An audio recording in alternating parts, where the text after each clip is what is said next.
comenzamos una nueva edición de Punto Noticias. Soy María Ignacia Rocha. Yo soy Chenoa Clermont y vamos a empezar a revisar entonces las noticias más importantes de hoy jueves. Nosotros vamos a un tema un poco menos feliz porque se dio a conocer la nueva cifra de endeudamiento en los hogares de Chile y lamentablemente está por las nubes. Llegó a 75% la deuda de los hogares en nuestro país, que está calculada como porcentaje del ingreso disponible en el tercer trimestre de 2019, lo que representa 0,7 punto porcentual por sobre lo registrado en el periodo inmediatamente anterior y 2,9 puntos frente al mismo lapso de 2018, como lo informó el Banco Central. Para conversar sobre esto vamos a presentar a nuestro invitado, el economista Cristian Lecaros, que ya se encuentra con nosotros. Cristian, ¿cómo está? ¿Cómo están? Buenas tardes. ¿Qué tal? ¿Todo bien? Muchas gracias. Todo bien, muchas gracias por la invitación. Un poco preocupados después de las cifras que nos entrega Chenoa. Bueno, claramente el tema del endeudamiento, sin duda alguna, que es un gran tema que tenemos como país, un gran problema y que ha venido increciendo en el tiempo, justamente como lo indican las cifras del Central y también de otras universidades que hacen estudios normalmente sobre el tema. Cristian, si nos puede un poco desglosar qué es lo que significa este porcentaje en el fondo. ¿Qué significa que la deuda haya llegado al 75%? Nosotros estamos hablando que en general las personas con un ingreso disponible de 100, hay 75 pesos de los 100 pesos que están ocupados en el fondo con diferentes deudas, de diferente tipo, por supuesto. Ahí están las hipotecarias, hay temas de consumo y otras. Y lo que uno ve en el fondo a lo largo del tiempo es que obviamente esa deuda va creciendo y cuando uno ve el ejemplo del Central, hay un pequeño aumento con respecto al año anterior de 0, algo puntos porcentual y que principalmente ellos lo enfocan con respecto a la parte hipotecaria, que es lo que más razonable da a las bajas tasas del último tiempo, digamos. O sea, se incrementó un poco la venta, tal vez porque, al menos comunicacionalmente, se habló mucho de renegociar, de si se quería sacar un crédito, era el momento porque las tasas estaban sumamente bajas, pero esto afecta entonces el nivel de endeudamiento de las personas per cápita. Claro, lo que pasa es que en el caso del endeudamiento lo más importante aquí es separar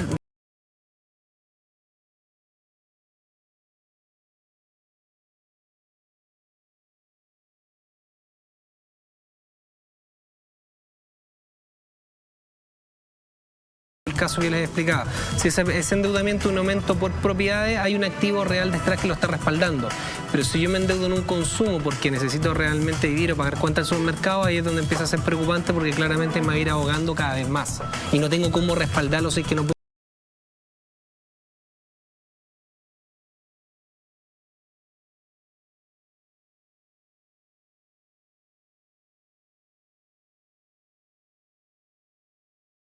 Sacan la foto, pero yo me atrevería a decir que este aumento de estos 0, algo puntos porcentuales tiene más bien que ver con las bajas tasas de interés hipotecaria que veníamos trayendo en el último tiempo, que ha sido extraordinariamente baja. De hecho, en la historia del registro no habíamos tenido una tasa tan baja, si no me equivoco, y por ende muchas personas optaron por tomar, obviamente, con este acceso a crédito, tomaron posiciones en créditos de hipotecarios de propiedades. Y con respecto a este estallido social, yo creo que vamos a tener ahí un rezago, pero sin duda alguna que con una economía que hoy día crece más lento, si estimábamos un 3, 3,5, 3%, digamos, un crecimiento del PIB y vamos al 1%, claramente con una economía que crece menos, las personas teóricamente podrían endeudarse lamentablemente más. Cristian, independiente a que se vea mayoritariamente el alza en sacar créditos hipotecarios debido a la baja tasa, ¿cómo se distribuye la deuda, por ejemplo, en casas comerciales, por ejemplo, en tarjetas de crédito? Que se ha hablado mucho que en medio de esta crisis y también gran parte del tiempo que llevamos como país, la clase media, incluso los segmentos que tienen menores ingresos, lo utilizan como, por ejemplo, para sacar bienes de primera necesidad. Bueno, lo que uno ve normalmente en términos generales, el desglose del reporte del Banco Central yo no lo he visto en detalle, pero normalmente un banco va a dar a una persona entre un 25 y un 30% de su ingreso disponible como un crédito hipotecario. 25 a 30%. Entonces yo ganaba 100, me va a dar entre 25 y 30 pesos para poder pagar un dividendo asociado, ¿cierto? Y todo el resto claramente es donde están los créditos de consumo, los créditos automotrices, seguros, etcétera. Casas comerciales. Casas comerciales. Y normalmente el tema de las casas comerciales, el informe de casas comerciales, o sea, la deuda que yo tomo en estas casas versus la banca, que el gran tema que tienen hace tiempo es que esta deuda que está en casas comerciales normalmente no está informada. Muchas veces, o sea, cuando un banco quiere darle un crédito a una persona, no aparece este reporte de lo que es casas comerciales. Entonces, lo que uno ve es que normalmente lo que uno recomendaría es que las personas puedan llegar, ojalá, hasta un 45%. Yo sé que no siempre se puede. Y desde ahí es donde entramos a otro tema más profundo que tiene que ver con la educación financiera que yo recibo desde el colegio. de cómo poder ocupar la deuda finalmente, ¿cierto? Y por otro lado que el colegio lamentablemente tampoco enseña otras habilidades que sean, por ejemplo, emprendimiento, de cómo poder yo en el fondo generar mayores ingresos con otro tipo de actividades, que hoy día el internet sí lo ha podido en el fondo ayudar de alguna manera. Claro, ha podido paliar un poco esa diferencia que no se hace en el colegio. ¿Nos podrías desglosar un poco dónde se concentra, digamos, por ejemplo, en las comunas de nuestro país, dónde se concentran mayormente las deudas? O sea, normalmente aquí me voy a un informe más de la Universidad San Sebastián que tiene como un desglose más detallado, pero normalmente uno lo que ve es que por montos más altos de deuda hipoteca, de deuda en general en el sistema de morosidad, en ese caso que el informe de morosidad, uno lo veía en Antofagasta, uno lo veía en el sector oriente. Deudores morosos también uno lo veía en el sector oriente y también lo veía uno en Puente Alto. Pero obviamente los montos de deuda eran menores en Puente Alto que en el sector oriente, pero había morosos en ambos lados porque obviamente la persona del sector oriente tiene más capacidad de crédito, por ende más capacidad de endeudamiento y por ende la mora es superior.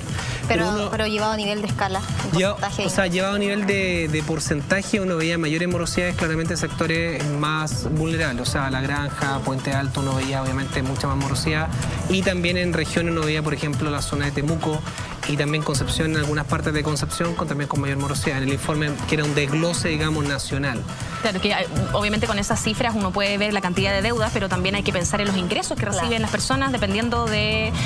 Un poco porque así funciona el sistema que hemos tenido, al menos en Santiago también, que en ciertas comunas se concentran las personas que tienen mayor capacidad de ingreso y por ende obviamente reciben un sueldo más alto y tienen la capacidad tal vez de pagar más fácilmente esa deuda que perciben. Claro, pero lo que uno ve en el informe es que obviamente por un monto de deuda morosa, en el sector oriente el monto obviamente era mayor. O sea, si el monto promedio, imaginemos, era 5 millones de pesos, tal vez en Puente Alto eran 800.000 pesos la mora. Entonces aquí está una mora de 6 veces tal vez superior, pero obviamente era por la capacidad de mayor endeudamiento, que no significa necesariamente mejor capacidad muchas veces de poder cumplir en el tiempo con ese endeudamiento. Una cosa es que me digan que sí a la tarjeta en el momento y otra cosa es que la pueda pagar durante el tiempo esa tarjeta. Claro. Independiente de la segmentación geográfica de cuáles son las comunas o los sectores que están más endeudados, hablemos de, por ejemplo, la tercera edad, que sabemos que reciben ingresos en su mayoría mínimos. ¿Cómo se ven ellos en este estudio, considerando que la única posibilidad que tal vez pueden acceder para comprarse sus bienes de primera necesidad son las tarjetas de crédito, son los créditos, son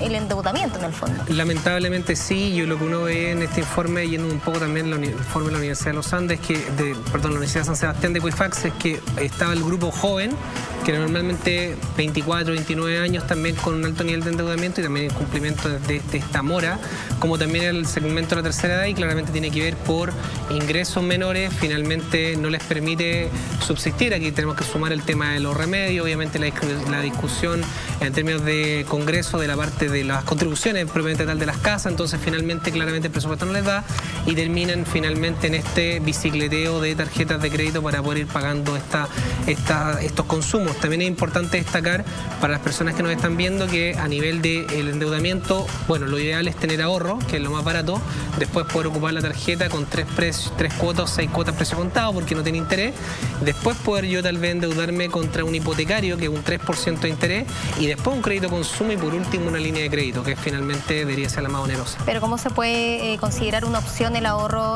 teniendo en cuenta los ingresos bajísimos, las pensiones, por ejemplo, de las personas de la tercera edad? No, claramente yo lo que digo es como el componente del ahorro es muy difícil, es solamente lo que estoy diciendo en la escala, desde la más barata que sería cero, que es el ahorro, hasta la que tiene el mayor interés, que sería una línea de crédito o un avance en efectivo, para que las personas claramente que hoy día, por ejemplo, ocupan línea de crédito, tal vez es mucho mejor optar por un crédito consumo y siempre obviamente poder refinanciar hoy día todas las deudas que tiene idealmente en una sola, haciendo un presupuesto familiar para no quedar tan apretado mensualmente en su flujo. Estamos conversando con el economista Cristian Lecaros sobre el nivel de endeudamiento que tienen los hogares chilenos y justamente un poco para dar más bien consejos prácticos. ¿Cómo se puede salir de las deudas? ¿Cuáles serían los mejores consejos que le podríamos dar a nosotros, a cualquiera de nuestros televidentes? Vamos a tomar nota acá. Exacto, para poder salir de estas deudas. Bueno, lo primero, todo parte por educación financiera y lo que yo invitaría a todas las personas es que siempre puedan bajar contenido, materiales, video. Hoy día tenemos una época de internet que podemos sacar mucho material para poder educarnos. Pero no todas las fuentes son confiables. ¿Dónde podríamos ir a buscar, por ejemplo? Nosotros hoy día tenemos material gratuito en inversionfacil.com, donde yo puedo descargar cómo hacer un presupuesto. Hay un ebook que se llama Sé libre en tus finanzas, donde la persona puede entender vocabulario financiero, activo, pasivo, deuda, todo lo que estamos hablando recién, para poder entender primero un poco más del lenguaje que se ocupa. Las personas personas deberían hacer un presupuesto y en un presupuesto separar 3 categorías. Todas las cosas que yo gasto en el mes y todos mis ingresos del mes, ¿cierto? Y yo poder separar entre necesidades, deseo y capricho. Necesidades básicas, luz, agua, gas, teléfono, transporte, educación, ¿cierto? Como que no lo puedo mucho cambiar, necesito eso para vivir. Y por otro lado están los deseos, que tal vez me gusta salir un ratito a comer afuera o ir a un pub o esto o lo otro, que todo nos pasa. Pero cuando tú estás haciendo un presupuesto y te estáis pasando, porque para eso uno lo hace, ves si finalmente gano 1.000 y gasto 1.100, bueno, hay algo que tengo que recortar. Es difícil priorizar. Y es difícil priorizar, entonces por eso separamos necesidades, deseos. Deseo, en el fondo, están estas salidas fuera, que podría empezar a cortarla o eliminarla en una economía más de guerra.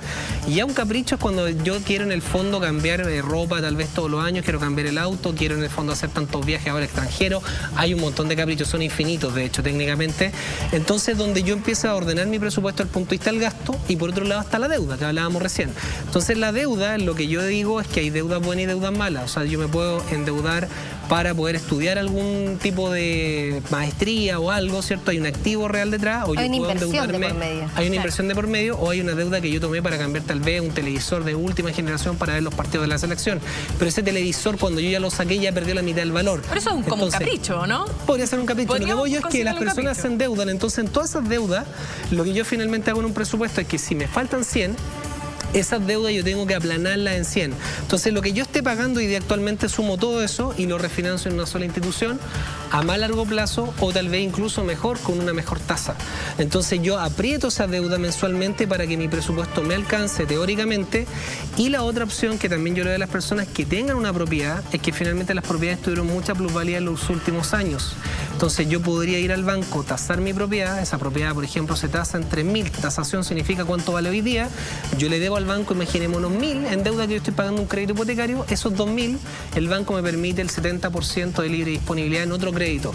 Entonces el banco me pasa 1.400 UF ahora, me queda un dividendo más caro. Es que es tu misma casa, tú ya tienes un crédito con el banco, solo que tu crédito con el banco es de 1.000. La propiedad vale, imaginémonos, está tasada por 3.000, porque tuvo plusvalía la zona, llegó, no sé, centro comercial, lo que sea. Uno la amplió, tal vez. Se amplió. Esa propiedad hoy día tiene dentro 2.000 UF, pero no las tengo físicamente, están dentro de la casa. La casa vale 3.000, tendría que venderla para yo obtenerlo. Claro. Y la idea es, como la persona vive ahí, yo podría ir al banco, viendo mi situación financiera, y podría sacar un crédito de libre disponibilidad sobre ese 70% de la diferencia. 1.400 UF que me dan ahora, me queda un crédito, imaginémonos, pasó de 200.000 pesos a 250.000, aumenté 50.000, pero hoy día me quedé tal vez con 18 millones, 15 millones, 20 millones que me permiten pagar estas deudas que tal vez hoy día me están ahogando y tener más liquidez para enfrentar, digamos, el año que se viene. En el fondo hay que ir jugando un poco. Cristian, me quiero colgar de una pregunta que le hizo Ignacia hace unos minutos atrás sobre el tema del ahorro, porque podemos hablar de las pensiones que son bajas, pero los sueldos francamente también son bajos. Sí. ¿Cuál sería uno de los mejores consejos que usted podría dar para efectivamente tener un ahorro? Para poder tener este colchoncito tal vez que uno podría necesitar tal vez para emergencia o para poder pagar estas deudas. O sea, efectivamente el tema del ahorro y el tema de los sueldos, yo sé que es un tema tremendamente complejo y profundo, porque parte obviamente por el sistema educacional en general, no solamente en Chile, en varios países del mundo. Pero hoy día lo que yo me atrevería a decir, para poder llegar al ahorro, primero tengo que ser una persona ordenada con los gastos, ¿cierto? Poder tener mi presupuesto, que uno lo encuentra poco. No más del 10% de las personas que nosotros hacemos talleres tiene uno. Tener un presupuesto, y finalmente el ahorro se lleva a que yo pueda ahorrar desde 100 pesos, 500 pesos, 1.000 pesos mensuales, como salir a trotar. Cuando uno dice voy a salir a trotar y uno nunca sale, es salir a caminar y después trotar. Entonces uno empieza un proceso de ir de a poco, teniendo una especie de chanchito, algún lugar donde uno lo va dejando, porque es psicológico, donde yo empiezo a acumular algo. Y finalmente también es un trabajo importante poder generar más ingresos. Entonces muchas veces tiene que ver por cambiarme de trabajo, estudiar algún tema que mejore mi ingreso que recibo actualmente, o lisa y llanamente, como me tocó a mí, dar un paso al lado y finalmente tirarse a emprender, que eso lo hice hace varios años atrás. Entonces uno familiarmente depende. Si uno está casado a veces o con pareja, uno la pareja es la que va por el variable y uno se queda con el fijo dándole el techo a la casa. Entonces siempre la invitación va por allá, por generar mayores ingresos, pero por otro lado tener muy ordenado mi gasto y partir con algo poquitito. Pero ese poquitito en el camino va acumulándose. En el fondo un poco de diversificar los ingresos, puede encontrar otras formas de tal vez generar, como decía usted, tal vez estudiar una maestría o algo así, como para tener un poco más de dónde sacar algo más de plata, ¿no? Nosotros hoy día estamos ocupando una plataforma, por ejemplo, que estamos armando cursos online para vendedores de departamentos, y esta plataforma se llama Udemy, y yo puedo subir en el fondo material, pagar un fee 20, 40 mil pesos, subir un curso y venderlo online. incluso puedo venderlo gratis y ellos se llevan un porcentaje de la venta. Entonces hoy día a través de internet hay un montón de formas que yo me puedo reinventar que antes no existían. Antes para poder pagar una publicidad me salía carísimo, tenía que ir a un medio muy grande, muy conocido y pagaba varios millones de pesos, y de ahí yo puedo ir a través de Facebook, Google, a través de publicidades bastante más baratas para poder partir con algo. Entonces un poco esa es la invitación. Y la idea de ir ahorrando, aunque sea poco, pero para generar un hábito me parece súper a la mano, súper lograble. Y ese hábito se llama, a nivel de finanzas personales, páguese usted primero. Que cuando te llegue el sueldo, tú separas un porcentaje independientemente de los gastos que todos te presionen, pero sacar algo inmediatamente cuando te pagan. Creo que eso es muy importante porque a lo mejor uno tal vez comete el error de pagar primero todas las deudas, no sé, por la luz, el agua, etcétera, el colegio de los niños, y al final tratar de ahorrar lo que sobra del sueldo. Y nunca queda. Por eso es páguese usted primero. Y ahí te presiona a ver cómo lo haces con las deudas para bajarlas, que hablábamos del tema del costo financiero, de poder refinanciar, o finalmente buscar otras fuentes de ingreso. Me presiona a mejorar. Una muy buena alternativa. Quiero darle las gracias a Cristian Lecaro, economista y amigo de la casa también acá en Punto Noticias. Muchas gracias por la invitación. Muchas gracias por venir. Nosotros nos vamos a una breve pausa y ya volvemos con más de Punto Noticias.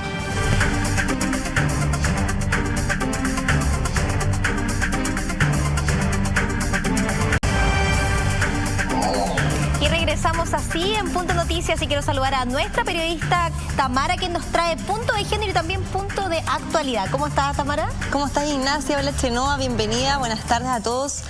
Hoy día traemos novedades del mundo de la realeza. Me imagino. Terremoto han catalogado medios internacionales, locales, están todos expectantes. ¿Qué es lo que pasó? Y polémica también he escuchado yo dentro de la familia real. Hay unos enojados, las suegras. Polémica porque, como se dice, pasa a estar las mejores familias. Eso así que tenemos noticias con la realeza porque justamente ayer a eso de las 15:30 horas en la cuenta oficial de ahí lo estamos viendo, la cuenta oficial del príncipe, se anunció justamente que ellos se van a desmarcar, van a renunciar a la familia real británica, y además esto significa, por supuesto, también renunciar de manera económica a todos los beneficios que significa pertenecer a esta familia. Así que no es una decisión menor la que ellos están tomando. En ese comunicado que ahí estamos viendo, ellos además aprovechan de agradecer por todo el respaldo, por todo el cariño de la gente, y que además esto fue lo que le dio el impulso, la fuerza para tomar esta decisión que, por supuesto, como ya comprenderemos, no debe haber sido nada de fácil. ¿Qué habrá sido lo que los motivó a renunciar? La verdad es que yo creo que todos alguna vez soñaron con ser príncipes, todos algunos soñamos con ser princesas. ¿Por qué uno renunciaría a tal cantidad de dinero, que sé que son los que reciben mensuales, pero además a los beneficios que esto significa? Ignacia, tú estás pensando mucho en los beneficios, digo, en lo económico, pero en el fondo ellos tienen muchísimas reglas también que seguir. Por ejemplo, de vestimenta, también de, no sé, las princesas, en fin, no se pueden pintar las uñas de cierto color. Entonces eso yo creo que también es súper restrictivo. A lo mejor tiene que ver por ahí. Tiene que ver con Mira, eso. Francamente, se dice de que Meghan nunca se ha podido como adaptar muy bien porque, bueno, sabemos que ella viene de un mundo más de luces, de show, que es Hollywood, Estados Unidos, y ha costado un poco ahí el proceso de adaptación. Ahora también ellos lo mencionaban en ese comunicado que extendieron para todos sus seguidores, por supuesto. La decisión también tiene relación con que quieren pasar tanto como cerca de la familia de él, con un poco también en Estados Unidos, para que su hijo pueda también vivir de las dos culturas. Así que es una determinación que aparentemente por lo menos va más por el lado familiar. Ahora, eso es algo muy fiel, al menos, de Harry, que siempre se le ha mostrado mucho más sencillo de lo que uno podría imaginar. ¿Será algo que heredó? Mira, puede ser una herencia, siempre se ha hablado que Harry es más sencillo, más cercano. No olvidemos también que el príncipe actualmente ha tenido algunos escándalos, si bien recordarán ustedes, con algunas fiestas, un poco de mujeres. Hay una famosa foto del príncipe en Las Vegas que dicen que es falsa, pero en realidad dicen que no es. Es que parece que sacaron la foto original. En el fondo la familia real lo que hizo es que pidió que sacaran la foto original de la revista y posaron de la misma forma con un doble. Pero la verdad es que en la foto original se ve claramente la cara del príncipe. Entonces, a mí también me han sacado fotos con una doble. Yo he dicho, no era yo, era una doble. Bueno, además les comento porque si bien Harry ha sido siempre bien sencillo, se ha mostrado muy cercano, las fuentes más cercanas hoy día al Palacio Real hablan de que Meghan es una persona que la verdad es que sus trabajadores no la toleran mucho. ¿En serio? ¿Es difícil de tratar? Es muy difícil de tratar.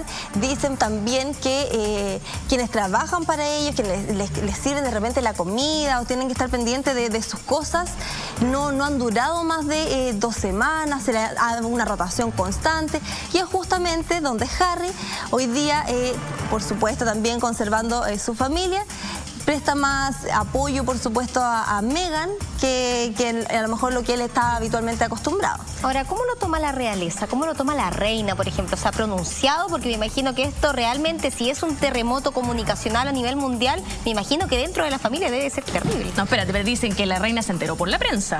Yo no sé si eso es verdad. Bueno, pasa en muchas autoridades eso. Exactamente. Te digo, pasa en las mejores familias, y justamente la reina Isabel, quien también sale a través de un comunicado diciendo que esta es una decisión que se tiene que tomar con cautela, que en realidad no es llegar y desmarcarse de lo que es la familia real. Así que es un proceso que, mira, a mi impresión, por lo menos, la reina Isabel trata como de quitarle un poco de peso a la decisión que tanto Harry como Meghan, están anunciando en Instagram.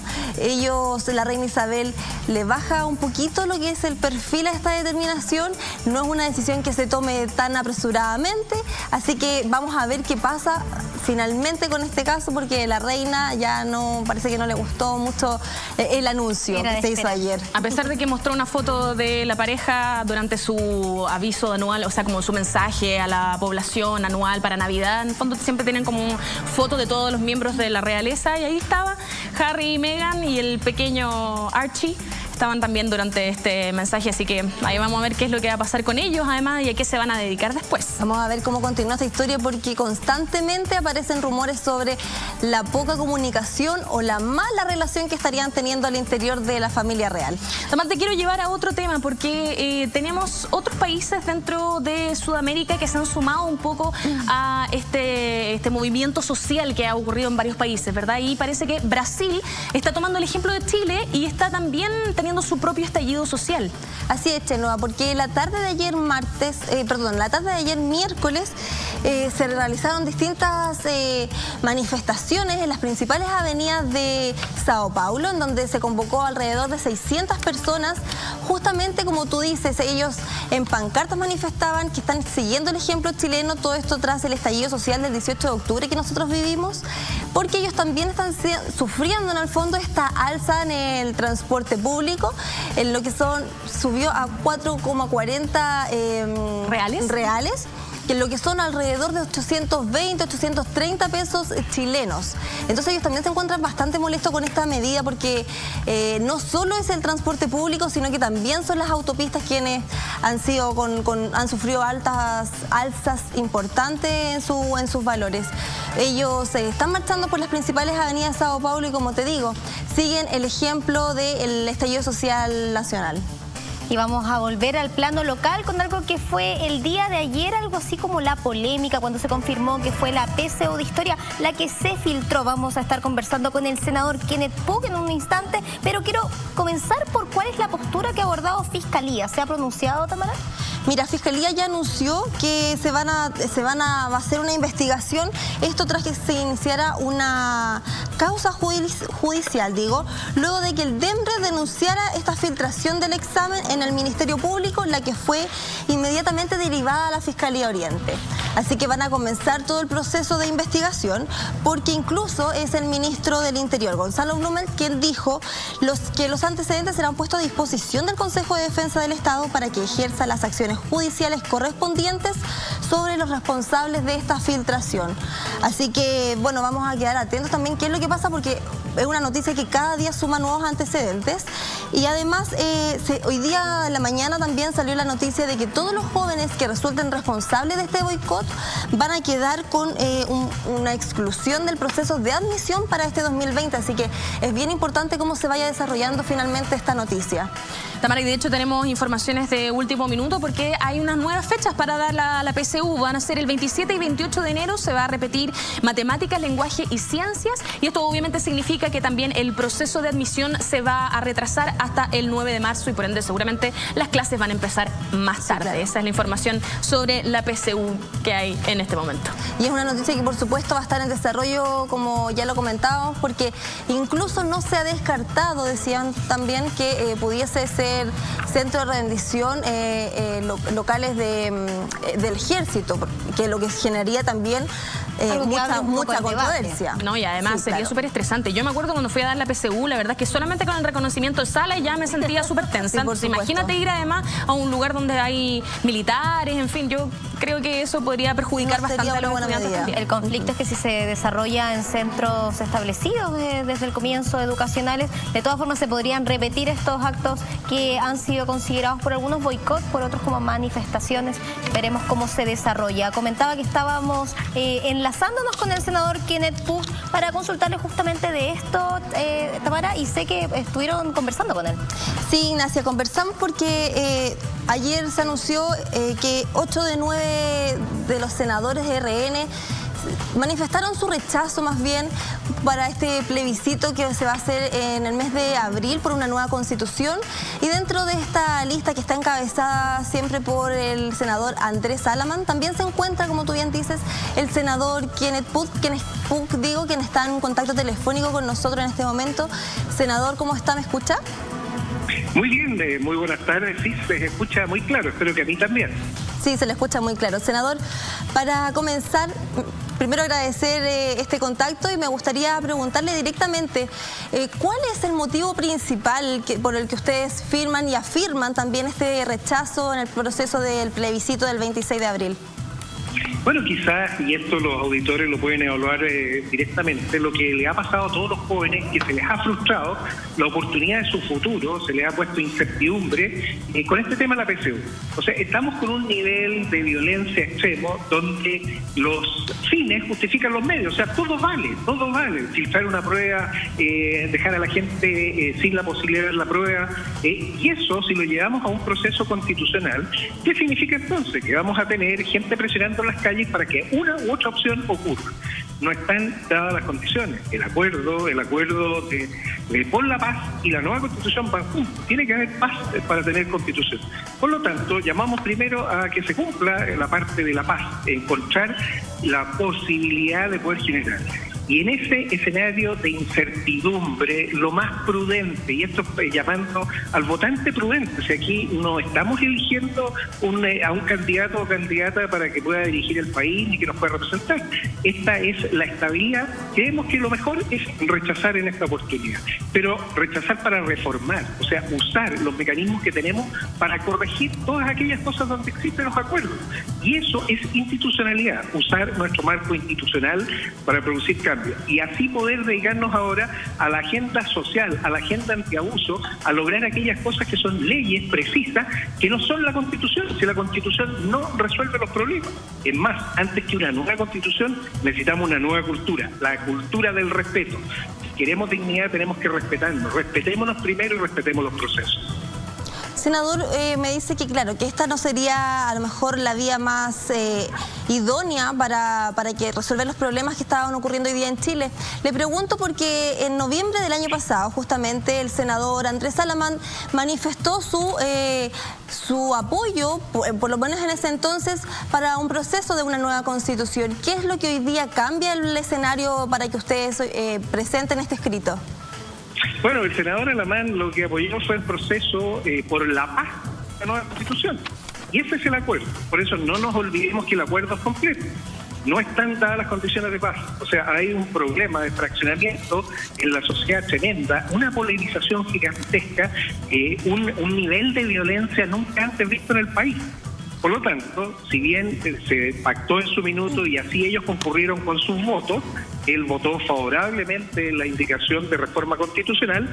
Con lo que estamos viendo ahora, estamos viendo que no se dan las condiciones. Por lo tanto, este es un tema de ser práctico y pragmático. Tenemos que entender que el país necesita estabilidad. La estabilidad se da con los acuerdos y el mejor acuerdo que tenemos es hacernos cargo de la agenda social, trabajar todos para lograr que esos cambios lleguen a las personas ahora, evitar los abusos, que es lo que la gente quiere, mejorar los ingresos. Todas estas cosas, AFP, salud, educación, no están en la Constitución. Entonces, nuevamente, no desviar la atención del problema y ser capaces de salir con soluciones concretas ahora. El rechazar para lograr de alguna manera los cambios es una forma de darle estabilidad al país. Rechazar para reformar es un compromiso, vale decir, ¿vamos a hacer cambio de la Constitución? Por supuesto. ¿Nos vamos a poner de acuerdo con los 2 tercios? Podemos lograr los 2 tercios para generar los cambios. Pero no sometamos al país a 2 años de estrés, sabiendo que hay movimientos que van a estar en la calle presionando para que sus opciones sean las que sean validadas. Seamos prácticos, le estamos pidiendo a la gente que reflexione qué significa esto. En otra condición, por supuesto. Y si se hubiese mantenido la paz, también. Pero en este minuto, y tal como va evolucionando, como estamos viendo, se está generando un nivel de violencia en el país muy grande. La estabilidad se busca con la institucionalidad, el Estado de Derecho, que tiene que funcionar. Y eso es lo que está garantizado en la Constitución. Y esa Constitución sigue igual por los próximos 2 años. Entonces, hagamos mejor el trabajo de arreglar todas aquellas áreas en donde sí pueden haber diferencias y sí se pueden corregir. Eso es rechazar para reformar. Es una opción tan válida como cualquiera otra, es más sencilla y elimina la incertidumbre y la inseguridad y deja fuera a todos los violentistas, a todos los que quieren actuar de forma violenta contra este proceso. Senador, la última pregunta que le hago, me dice que en el fondo sería incluir quizás, obviamente, todas estas aristas que están en cuestión. ¿Qué ha pasado que hasta el momento no se han realizado? ¿Por qué esta instancia que la gente, el pueblo pide una nueva Constitución? ¿Por qué tener que esperar hasta este momento para empezar a tomar las medidas que quizás debieron ser tomadas con anterioridad?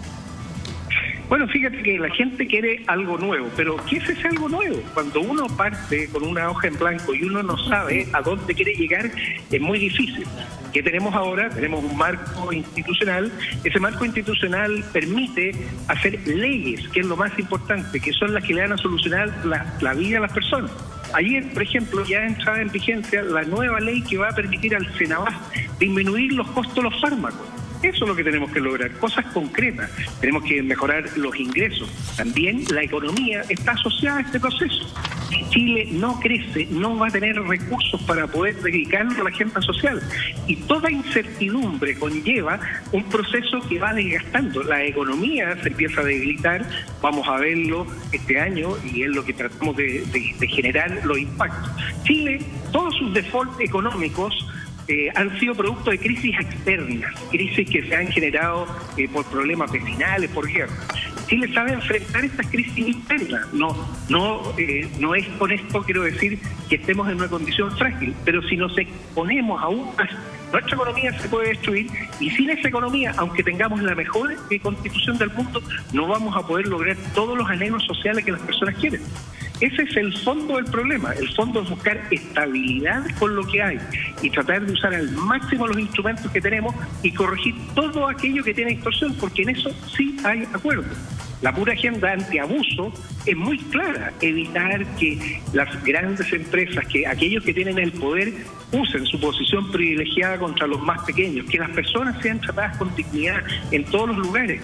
Esos elementos no es necesario hacerlo en una nueva constitución y podemos partir desde ya y exigirnos al Parlamento que seamos capaces de estar a la altura generando estas leyes que se requieren ahora. Senador Puc, por acá Chenoa Clermont, conductora de Punto Noticias, le saludo, muy buenas tardes, gracias por atender nuestro llamado. Usted habla de que no existen las condiciones ahora para hacer este plebiscito, para hacer esta nueva constitución, y habla de que hay que ver un poco los problemas de fondo y tratar de solucionarlos.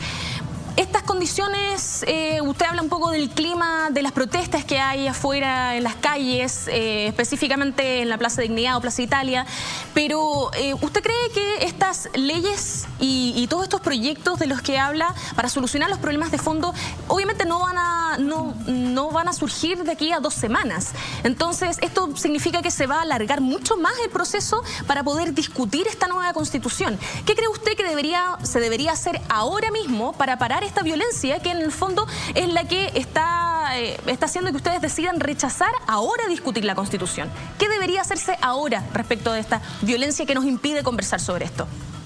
Bueno, primero es transparentar las posiciones. Aquellos que están de forma violenta actuando, usando todos los medios, es por un fin específico. Pero hasta ahora no Vemos se el ha hecho caso- eso. Los medios existen, pero hasta ahora no ha pasado absolutamente nada al respecto. Y eso es lo que nos está frenando, en el fondo, de discutir esta nueva Constitución. La Constitución se discute permanentemente. En el Senado, en el Parlamento, hay 200 reformas constitucionales. El tema es cómo priorizar y cómo ponernos de acuerdo en aquellas que son las más relevantes. Por Pero, lo senador tanto, Pug, entonces, ¿por qué mecanismos rechazaría para cambiar usted conversar sobre esto ahora? Si lo están conversando constantemente. Por supuesto, aquí viene el problema de fondo. Cuando un movimiento social de esta naturaleza, ustedes hablaban siempre de lo que estaba pasando en Brasil, lo que ocurrió en Ecuador, estos movimientos sociales cuando tienen forma y se dirigen, existe una contraparte con la cual se puede perfectamente llegar a un acuerdo. En este caso, en Chile, lo que ha ocurrido es algo mucho más amplio, mucho más profundo, con muchísimos actores. Y eso qué es lo que hace que no todos tengan la capacidad de poder dirigir, poder actuar para lograr los resultados. ¿Qué se requiere entonces? Lo primero es un acuerdo político, el sentarse a conversar, pero sentarse a conversar con lo que tenemos. ¿Por qué? Porque obviamente aquí hay dos alternativas. O partimos y refundamos y se comienza con una hoja en blanco y se le encarga a un grupo de personas que lo haga, que es la opción básicamente aceptar, o la opción rechazar es juntarnos con aquellos que tienen la capacidad de articular políticamente y buscar una solución de más corto plazo. Las dos alternativas son igual de válidas y por eso están puestas en la papeleta. Lo que queremos es fundamentar la alternativa rechazo para reformar. Rechazo para reformar es decir, sentémonos, seamos capaces de llegar a este acuerdo porque tenemos la capacidad de hacerlo. Y eso es institucionalidad, no es ninguna otra cosa, pero va a ocurrir y por eso hay que esperar, ya es una decisión en un plebiscito que va a ser a fines de abril. Senador, por Lo que último. buscamos ahora es generar la estabilidad para llegar a ese momento, que se pueda realizar con toda la información y que la gente, que es la que tiene que decidir, decida qué quiere, mantener lo actual y reformarlo, o partir de cero con la incertidumbre total de eso, que eso significa, por todo el periodo que conlleve. Eso es básicamente lo que se le va a preguntar a la ciudadanía. Senador Pug, sin embargo, la pregunta que yo le hacía era respecto del clima en el que se da esta discusión. En el fondo, ¿qué se puede hacer respecto de ese clima en particular ahora? Bueno, ese clima se está, tal como le explicaba, desarrollando en múltiples facetas. Cada una de ellas, y aquí el trabajo ha sido básicamente el ministro del Interior, él ha ido conversando y viendo con cada uno de los actores cuáles son lo que ellos están planteando, qué es lo que requieren, cómo se puede avanzar, qué ley precisa se debe buscar. Y así se está viendo. Pero como son tantos y es múltiple y cada uno tiene demandas distintas, obviamente es complejo, no se puede lograr una solución de un minuto a otro. Yo valoro el trabajo que está haciendo el ministro Blumel, que es una persona que escucha, que es capaz de entender, que se sabe poner en el lugar, y él mismo dirige políticamente para que posteriormente la Secretaría General de la Presidencia con los proyectos de ley se articulen para lograr con lo que él puede hacer. Ese trabajo es el trabajo que tenemos que hoy potenciar y privilegiar. Y por eso que ojalá todos aquellos que tengan una forma para poder presentar una salida pacífica al conflicto y no poner la violencia como el medio, que vayan, conversen con el ministro está recibiendo a todo el mundo y así serán las instancias, pero cada uno está pidiendo algo particular y distinto. Por eso lo peor es tratar de generar podríamos decir, un colapso sistémico en las diferentes áreas, porque es imposible resolverlo todo al mismo tiempo. Tenemos que programarnos, hacer las cosas que podemos, avanzar en paralelo en varias de ellas, y así se está haciendo. Por eso el Senado y el Congreso en general ha estado sesionando de forma extendida, trabajando para poder aprobar todas las leyes que se requieran con la velocidad que éstas se necesitan. Y ese es el compromiso, trabajar para generar las leyes, pero se requiere entendimiento. Sin diálogo y sin usar la violencia como el medio para obtener resultados, no vamos a avanzar como país. Yo llamo a todos aquellos que tienen estas demandas justas que lo conversen con el ministro del Interior, que vean en qué momento cada una de ellas puede ser resuelta. Pero entender que todos juntos al mismo tiempo y solamente ejerciendo la violencia no se va a llegar a ningún lado.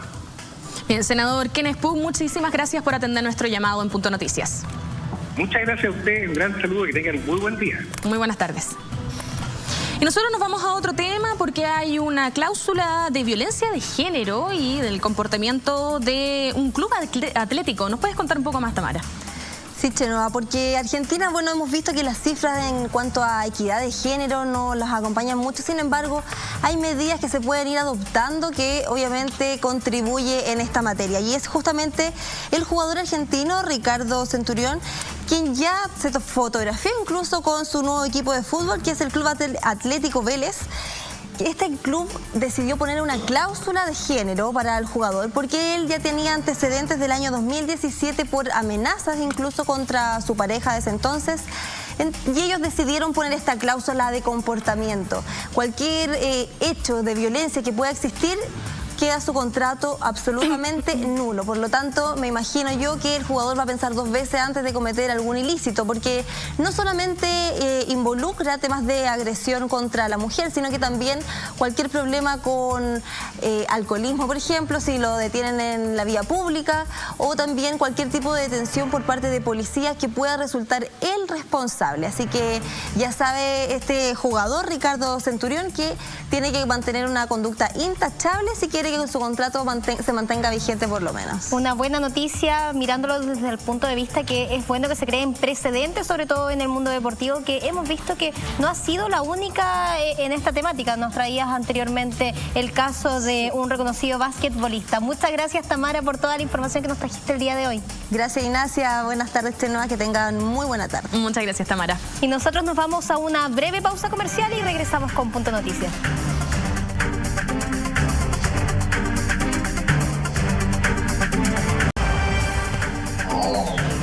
Y ya estamos de vuelta en Punto Noticias. Vamos a estar conversando sobre algo que ya se había conversado aquí justamente en este noticiario. Tenemos aquí a Tomás Prado, él es estudiante de Economía de la Universidad de Chile y el creador de La Propuesta de Chile, que justamente viene a contarnos un poco acerca de los resultados que tuvo. ¿Cómo estás, Tomás? Sí, muchas gracias. Bien, bien. Buenas tardes. Cuéntanos entonces, ¿cómo estuvo el diagnóstico? Mira, el diagnóstico en realidad estuvo muy bueno. Sirve para confirmar un poco las cosas que la gente ya tenía pensada sobre cuáles eran las demandas de la gente. Pero esto, lo bueno de nuestro estudio es que lo corrobora con números. Entonces pudimos llegar a cosas que eran muy buenas, que la gente ya pensaba, pero teniendo los números por detrás es mucho mejor al momento de hablar con el gobierno, al momento de tener argumentos válidos, más sólidos. Tomás, para refrescarle un poco la memoria a nuestras personas que nos están viendo en Punto Noticias, ¿en qué consistió esta muestra, como tú bien la hablas? Se decía algo así que era el petitorio de la calle. Claro, o sea, lo que nosotros quisimos hacer fue un poco darle voz a las demandas de la gente. Nos dimos cuenta que el movimiento que se estaba formando, el movimiento que salía todos los días a marchar a la calle, no tenía un liderazgo ni un petitorio definido, ¿cierto? Que es algo que nos dijo además el senador hace un ratito cuando estábamos conversando con él por teléfono. Y algo que lo hacía un movimiento sin precedentes también, porque se mostraba un descontento evidente, pero no se sabía bien cuáles eran las prioridades de estas peticiones. Claro, de todas maneras. Entonces, eso fue lo mismo que nosotros pensamos el 7 de noviembre y dijimos, ok, salgamos a preguntarle a la gente a la calle qué es lo que piensa. Una semana después ya estábamos en 5 ciudades haciendo esta encuesta y nos dimos cuenta como, bueno, si es que vamos a hacer esta encuesta y vamos a llegar a tanta gente, mejor hagámoslo a nivel nacional, hagámoslo de manera virtual y recojamos las demandas de todas las personas, de quienes se están manifestando y de quienes no se están manifestando. Entonces eso partió, bueno, el proyecto partió el 8 de noviembre y cerramos la encuesta el 7 de diciembre. Partimos el tema del análisis de datos, una semana, ya teníamos los resultados listos de este primer diagnóstico y se lo presentamos al gobierno. Perfecto. ¿Y qué fueron los resultados que arrojó en el fondo el estudio? ¿Cuáles son las prioridades del movimiento social? Ya, perfecto. Entonces, el diagnóstico que nosotros hicimos, que fue un poquito general por el tiempo acotado que nosotros tuvimos en un principio, decía que las personas están demandando cambios estructurales en, primero, el sistema de previsión, segundo, en el sistema de educación, tercero, en salud, cuarto, condiciones laborales y quinto, en una constitución, una nueva constitución. O sea, en el fondo, el tema que hemos estado conversando más, que es el tema de la constitución, es algo que está dentro del top 5 de las prioridades. De todas maneras. Pero parece que hay otras necesidades más básicas todavía que están por encima en el ranking. Claro, sí, previsión, educación, salud y condiciones laborales. El tema es que, dado que nosotros le fuimos a presentar esto al gobierno, no nos quisimos quedar solamente con el estudio que nosotros hicimos, sino que también hicimos una comparación de el estudio que nosotros hicimos, estos resultados que les acabo de decir, con un análisis que hicimos a los discursos del presidente Piñera. Entonces quisimos ver cuáles eran las prioridades que estaba señalando el presidente y si estaban alineadas o no con lo que pedía la gente. ¿Discurso post-estallido? Desde el 18 de octubre hasta el 7 de diciembre. ¿Y cómo se analizan esos discursos? Lo que nosotros hacemos es agarrar todos los discursos, no los transcribimos porque ellos ya los tienen en una página, y hacemos el mismo análisis que hicimos con las respuestas abiertas que nos escribía la gente. Entonces agarramos párrafo por párrafo y veíamos a qué medida o a qué temática estaba enfocándose el presidente. Entonces los resultados son súper buenos. Eso es lo que llama la atención. ¿Estaban realmente la autoridad mayor escuchando las principales demandas de este petitorio? Para nada, es definitivo lo que dice Tomás. Claro, ¿no? Y esto ya lo conversamos con el gobierno y las principales 3 temáticas que tocaba el presidente en sus discursos eran, primero, fuerzas de orden, segundo, fuerzas armadas y tercero, medio ambiente. Medio ambiente salió por el tema de la COP, pero el cuarto era sistema de previsión. Entonces ahí puede haber un poquito de relación entre lo que la gente pedía y O sea, lo que decía el presidente de que hemos escuchado a la gente con humildad, etcétera, en el fondo parece que no se refleja tanto, no se condice con lo que decía en su discurso. De hecho, ¿qué les dijo el gobierno al respecto? Mira, le pareció muy bueno el estudio que nosotros hicimos. Le pareció que era necesario y fundamental contar con un instrumento como este en estos momentos, donde, claro, la gente ya sabía un poco que lo que más estaba demandando las personas eran cambio en el sistema de previsión, en educación, en salud, ¿cierto? Pero no sabían específicamente qué era lo que estaba demandando la gente. Entonces lo que nos dijo el gobierno fue, muy bien, sabemos que no estamos haciendo las cosas tan bien. Hicimos el análisis con el discurso del presidente, hicimos un análisis también con la agenda social, que también la agenda social estaba cubriendo las demandas de la gente. Pésimo, tocando el tema. Pero nos dijo, ok, ustedes nos acaban de mencionar este top 5 de la gente, previsión, educación, salud, condiciones laborales y nueva constitución. Díganme qué quiere la gente más específico. Entonces nosotros dijimos, ok, dennos un tiempo. Tenemos que seguir depurando nuestra base de datos, tenemos que seguir mirando las respuestas que nos dieron. Y terminamos hace poquito el informe de salud. Ahora sabemos cuáles son las cosas que está demandando la gente concretamente en el sistema de salud. Y esto nos lo pidió el gobierno antes de que ellos fueran a anunciar el cambio, mejor FONASA que anunció el presidente hace poco, y nos damos cuenta que si agarramos el top 10 de las cosas que quiere la gente en salud, que es aumentar el gasto público en insumos, personal, en infraestructura, crear un fondo único de salud pública, eliminar la ISAPRE, limitar el precio de medicamentos, reducir los tiempos de lista de espera, etc. De estas 10 cosas del top 10, mejor FONASA cubre parcialmente solamente 3, a lo más 5 si estiramos mucho el rango de nuestros criterios.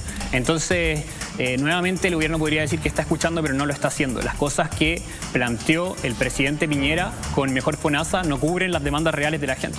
Tomás, de todas formas, tú comentas que el gobierno dice estar escuchando, no se ve muy reflejado en este informe, sin embargo, al menos se crea la instancia de que tú puedas sentarte con la vocera de gobierno, poder entregar el cruce de esta información, algo que sabemos que es sumamente relevante. ¿Ustedes se acercaron a ella y se lo ofrecieron? ¿Fue el gobierno quien se lo solicitó? ¿Se lo solicitó?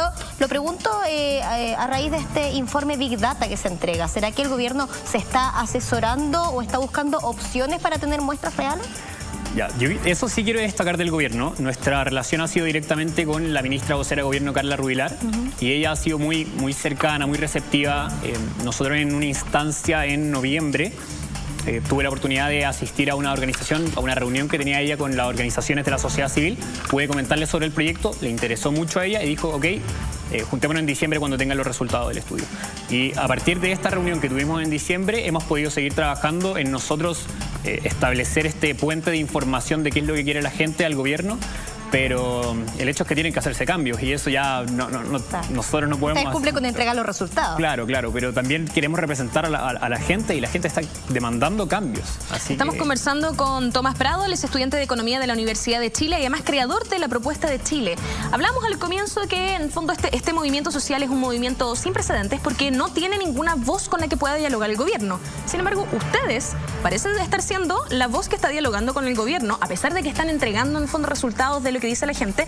¿Sí creen ustedes que podrían convertirse un poco en el nexo entre el gobierno y el movimiento social? Mira, nosotros, pese a que partimos como una organización que su crecimiento se ha dado muy orgánicamente, tenemos muy claro hacia dónde queremos ir.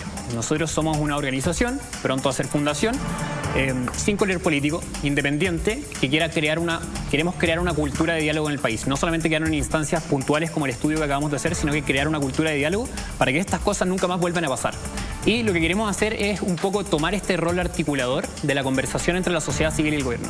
Entonces, sí queremos un poco representar las demandas de la gente porque vemos que nadie más lo está haciendo en este momento y con el estudio que hicimos, que llegamos a casi 5.000 personas, tenemos mucho para decir, muchas conclusiones a las cuales podemos llegar, informarle al gobierno y que se hagan cambios que realmente la gente quiere. Tomás, tú comentas ser una institución, pronto una fundación sin colores políticos y también privada. ¿Cómo se ha sustentado económicamente todo este desarrollo? Y también preguntarte qué es lo que nos podemos esperar con la propuesta de Chile de acá a un mediano plazo. Ya, entonces nosotros nos hemos financiado con aportes voluntarios de las personas que integran el equipo, no hemos tenido muchos gastos. De hecho, abrimos hace poquito una sección que dice transparencia en nuestra página web, donde uno puede ingresar y puede ver todas las boletas, facturas, etcétera, que hemos tenido, y además contamos cómo lo hemos financiado. Además, muchas cosas que podrían ser gastos un poquito más grandes, página web, publicidad, etcétera, también han sido aportes voluntarios o de trabajo de otras personas. La invitación está hecha entonces en la propuesta de chile.cl. De todas maneras. Entonces, ¿qué se puede ver como la propuesta de Chile en los próximos pasos? Nosotros vamos a seguir trabajando con el gobierno y también vamos a seguir haciendo nuestras propias encuestas.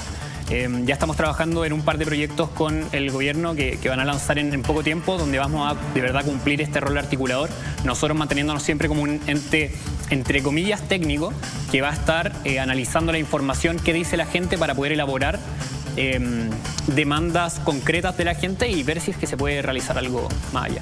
Una muy buena iniciativa de Tomás Prado, que es creador de la propuesta de Chile y que agradecemos también haber estado con nosotros en este estudio. No, muchas gracias a ustedes. Muchas gracias. Ahí vamos a estar conversando a ver qué es lo que pasa. Nosotros nos vamos a una breve pausa, ya volvemos con Punto Noticias. No se despegue.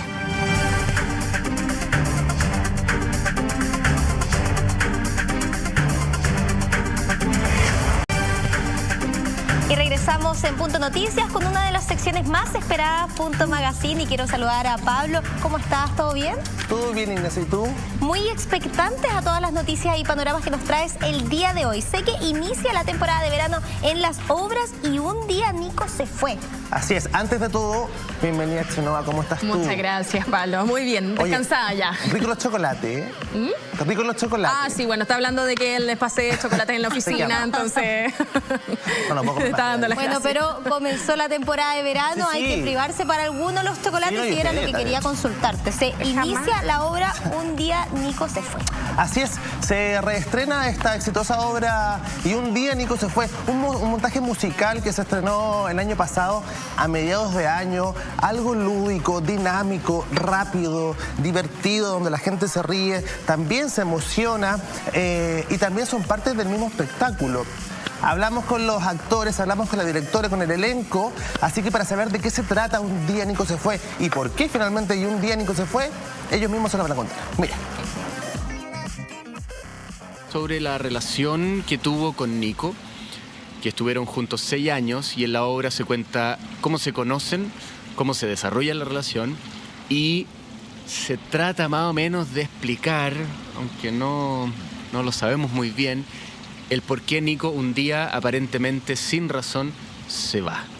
Y Osvaldo queda solo, sufriendo, y también la obra aborda cómo es todo el proceso de desapego y el luto.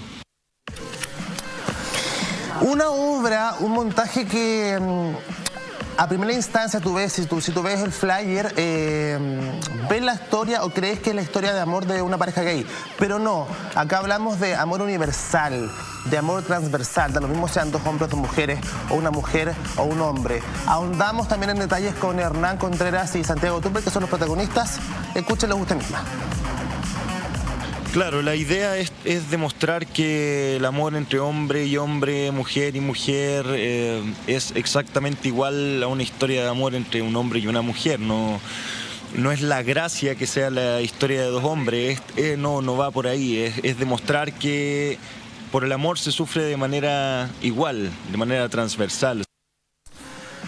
Ahí hablábamos, bueno, ahí estaba Santiago Tupper y Hernán Contreras hablando un poco del montaje y del amor transversal del cual habla la obra. Un montaje que hace parte al público. Desde un comienzo el público es partícipe, puede comentar, ellos recogen estos comentarios, se ríen junto con ellos. Acá no existe la cuarta pared de que hablan los directores y actores. Acá el público es parte de la escena y al final la reacción del público es lo que ellos también encuentran bien positivo. Mire. A mí me ha tocado de todo, me han tocado hombres principalmente que están llorando al final de la función y que se me acercan y me dan un abrazo y agradecen lo que hacemos desde ese lugar porque se sienten identificados. Y conversa y pregunta y se toma una foto porque de verdad la obra les llegó, una mamá entendiendo a un hijo. De muchos lados la obra genera conciencia, reflexión, aparte de entretener. Entonces esa respuesta se ha visto y con eso yo creo que nos sentimos bien. Yo fui a ver la obra, chiquillas, y... ¿La recomiendas? La recomiendo y también, claro, también uno se hace parte del espectáculo. Sí, qué interesante esa propuesta, porque en el fondo ahora que es todo muy social, en el fondo estamos tan conectados, es bueno derribar la cuarta pared y un poco hacerse parte de esta obra. Sí. Pablo, lo que sí me surgió una duda, porque hay algunos rumores de que hay un integrante del grupo Miranda que tenía algo que ver con esta obra, ¿eso es verdad? Así es. Bueno, hay que decir que la obra es del autor argentino Osvaldo Bazán, que es un periodista argentino, que él hace el libro de su historia amorosa. De hecho, los personajes son Osvaldo y Nico. Osvaldo, interpretado por Santiago Tupper, es el periodista que hace este montaje. Entonces, hace el libro y después de hacer el libro, lo convierte en obra de teatro. Y en cuanto a obra de teatro musical, ¿por qué digo lo musical? Porque también hay una banda en vivo en el montaje, que la cual estuvo a cargo la música de Alejandro Sergi, que es el vocalista del grupo Miranda. Así que toda la música que nosotros veamos y escuchemos en este musical está creada por Alejandro. Una propuesta diferente y sobre todo atractiva. Ahora, se habla de que se participa como público, pero ¿cuántas son las personas que vemos en escena particularmente? Alrededor de 20-30 personas, entre bailarines, actrices, actores, la banda, los músicos. Sí, es bien llamativo, bien dinámico. Hablamos con la directora Muriel Laño aquí en Chile. Vamos a ver lo que nos dijo. Bueno, la gente tiene que venir a ver esta obra principalmente por el tema. O sea, estamos en un momento en Chile donde las cosas se hablan, donde todo se tiene que hablar. Ya no hay susto, no hay miedo. Por lo tanto, hay que venir a verla ahora con ese contexto, con esa felicidad de poder hablar del amor libremente. Es una obra que tiene música, que tiene baile, que tiene una banda en vivo, que tiene actores que realmente se ve cómo se sacan la mugre arriba del escenario. Sí, y se sacan la mugre, lo pasan bien y se divierten mucho. Sí. Hay baile, hay emoción, hay alegría. Un visto bueno para la producción es que todo este elenco de actrices y bailarines y músicos fueron escogidos a través de un casting masivo. Algo que hoy en día no se hace mucho. Como que la gente dice, ya llamemos a este bailarín porque trabajé con él antes. Acá no. Fue un casting masivo, algo más democrático también para que todos pudieran participar. Hablamos con bailarines y actores también y esta fue su experiencia. Fuimos parte de una audición en la que éramos como 200 personas las que audicionamos para Y un día Nico se fue. Hicieron un llamado abierto a través de Instagram, lo cual fue muy bueno porque no siempre se da la oportunidad de que los llamados a casting o audiciones son abiertos. Entonces llegó harta gente, harto talento, harto bailarín, harto cantante, harto actor. ¿Ven? Se pasa bien, hay que verla, yo la recomiendo. ¿Hasta cuándo podemos ver el musical? Porque la verdad es que yo ya me tenté, se ve sumamente entretenido y por sobre todo diferente. Y aparte se viene el fin de semana, hay que saber si podemos ir. Es verdad. Sábado, Estamos último mentalizando último fin de semana. Recordemos que partió a comienzos de enero, el 2 de enero, está hasta este domingo, jueves, viernes, sábado y domingo le quedan como funciones. Para más detalles, para ver horarios, porque van cambiando de acuerdo a los días, métanse, ingresen al Instagram oficial de esta obra, @y un día Nico se fue, así tal cual. Y Pablo, una pregunta más. ¿Existen opciones de verlo en otro lado que no sea? Porque esto es en Santiago, ¿no? Sí, en Santiago. Entonces, ¿en algún otro lugar del país se va a dar esta obra? Lo hablé con Hernán y con Santiago ayer. están trabajando en eso, están hablando con casinos, con teatros de regiones, ya la gente de regiones ya lo está pidiendo, así que lo más probable es que quizás durante el año los veamos fuera de Santiago. La última Sería lo ideal. Ojalá que sí, ¿cierto? La última cosa, ¿para qué tipo de público es esta...? Para absolutamente todos, familiar completamente. Yo creo que niños desde los 11 años, 12 años ya pueden ir a verla porque, como te decía en las cuñas ahí los chiquillos, son temas que hoy en día se tienen que hablar, que se tienen que normalizar y finalmente hablamos del amor a nivel transversal, da lo mismo entre quienes sea el amor. Nosotros quedamos hasta acá, muchísimas gracias por acompañarnos y nos vemos mañana a la 1 en Punto Noticias.